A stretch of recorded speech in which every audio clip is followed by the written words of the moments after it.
Alam mo, tatagal tayo dito. Tanggalin mo na nga. Sisip-sipin ko na lang. Ang bilis pa yung sip-sip. Huwag mong subukan. Ayan na nga, oh. Gago, ang tagal niyan. Mama. Sip-sip, tuloy-tuloy. Stop it. Nakakuha tayong gas.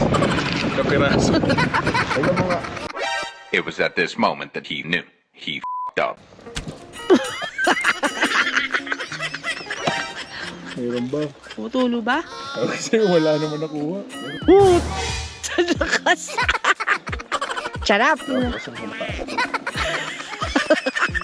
Ano, hindi tumuloy? Oh, takpan mo. Baka uhaw ka pa. Hindi ka na ba uhaw, boy? Diyan, malapit lang yung gasolina. Tumagal po. Yossi, gusto mo? Tatawanan tayo ng mga malulupit nating basher. Simple-simple lang yan ganyan eh. Hirap na hirap kayo maglipat ng gasolina. So, hindi pa rin naman guys. Konti lang nakuha namin. Parang ano lang, isang baso lang. Ay, isang bote lang ng mismo.